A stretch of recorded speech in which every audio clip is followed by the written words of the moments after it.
श्रीशैले दयापात्रं दीभत्यादिगुणान्धवं यतीन्द्रप्रवणं वन्दे रम्भजामाधरं मुनिं लक्ष्मीनाथसमारम्भां नादयाम्नमद्भयाम् अस्मदाचार्यपर्यन्तां वन्दे गुरुपरम्परां भक्तामृतं विश्वजानूनमोदनं सर्वार्थं श्रीषडगोपवाग्भयं सकस्ससागोपनिषत्समागमं नमाम्यगं द्राविडवेदसागरं திருவழுதினாடென்றும் தென்குருகூரென்றும் மறுவினியவன் பொருணலென்றும் அருமறைகளந்தாதி செய்தான் அடியினையே எப்பொழுதும் சிந்தியாய் நெஞ்சே தெளிந்து ஏத்தவருங்கேத்தி ராமானுஜமுனிதன் வாய்த்த மலர்பாதம் வணங்குகின்றேன் ஆய்த்த பெரும் சீராச்சடகோபன் செந்தமிழ் வேதம் தரிக்கும் பெறாத உள்ளம் பெற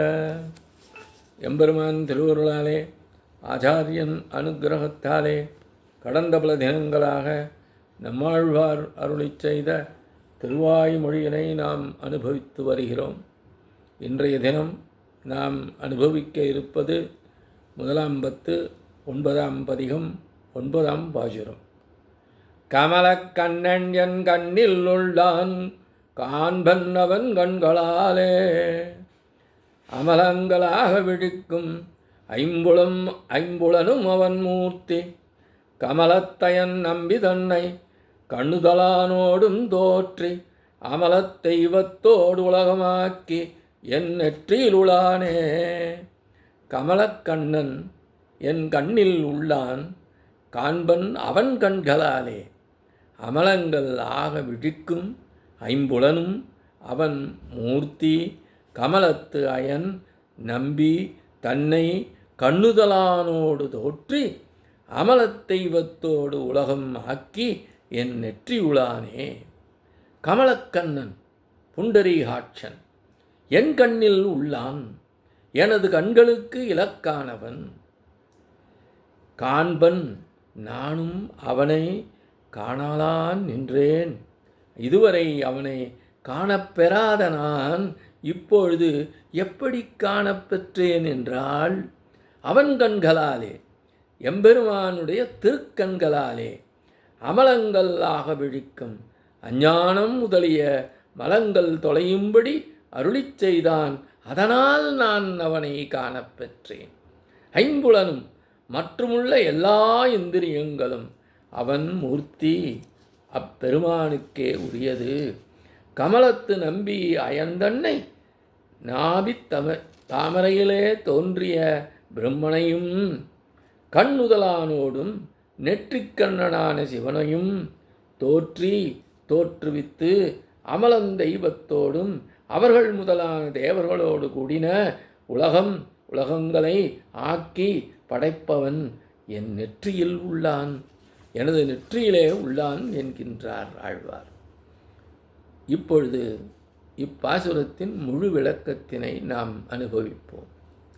பிரம்மன் சிவன் முதலான தேவர்களோடு கூடிய உலகை படைத்தவனான செந்தாமரை போன்ற கண்களை உடைய எம்பெருமான் என் கண்ணினுள்ளே புகுந்து அருளினான் என்கின்றார் இப்பாடலில் ஆழ்வார்.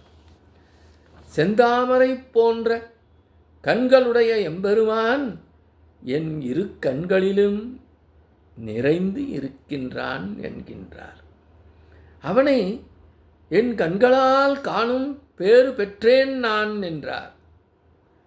அத்தோடு மட்டுமல்ல, அவனும் தன் கண்களால் என் அஞ்ஞானம் குற்றங்கள் பாவங்கள் எல்லாம் தீரும்படி என்னை குளிர விழித்து நோக்கி அருள்வாளித்தான்.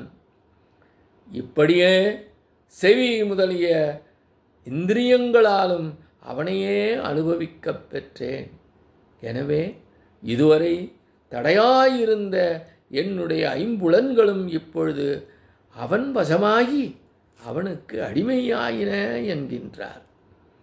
அவன்தான் செந்தாமரை வளரில் விற்றிருக்கும் பிரம்மதேவனையும் நெற்றிக்கண்ணை உடைய சிவபெருமானையும் சாத்வீர்களான இந்திரன் முதலான குற்றங்கள் நீங்கப் பெற்ற தேவர்களோடு இவ்வுலகை உண்டாக்கியவன் இப்பொழுது அவன் என் கண்களிலிருந்து மேலேறி நெற்றியிலே வந்து அமர்ந்து இருக்கிறான் என்கின்றார் ஆழ்வார். தாமரை போன்ற கண்கள் கொண்ட கிருஷ்ணன் என் கண்களில் உள்ளான் என்று ஆழ்வார் கூறவும், அது கேட்ட சிலர் ஆழ்வாரிடம், அவன் வந்து உமது கண்களுக்கு தன் வடிவழகை இலக்காக்கி நின்றான் என்கின்றீரே, நீர் என்ன செய்தீர் என்கின்றனர். ஆழ்வார் அவர்களுக்கு விடையளிக்கும் விதமாக, நானும் அவனை கண்டு அனுபவித்தேன் என்றார். இதற்கு அவர்கள், இவ்விதம் மேன்மையாக உள்ள ஒரு வஸ்துவை நீர் கண்டு அனுபவிக்கும்படியான திறன் உமக்கு எப்படி வந்தது என்றனர். இதற்கு விடையளிக்கும் விதமாக, அவன் தன் தாமரை போன்ற திருக்கண்களால் என்ன செய்தான், எனது அறியாமை போன்ற தோஷங்கள் அனைத்தும் நீங்கப் பெற்றது. நான் அவனை காணும்படியாக எனக்கு குளிர்ந்து கடாட்சித்தான் என்கின்றார்.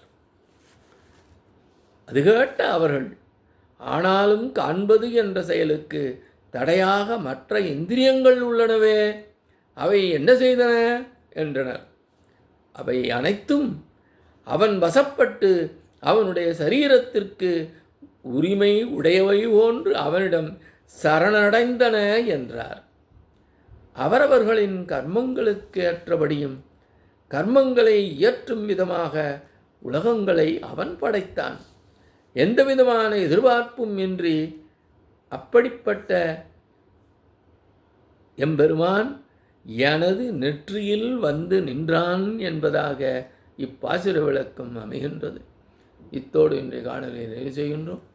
எம்பெருமான் திருவடிகளே சரணம். நம்மாழ்வார் திருவடிகளே சரணம். எம்பார் திருவடிகளே சரணம்.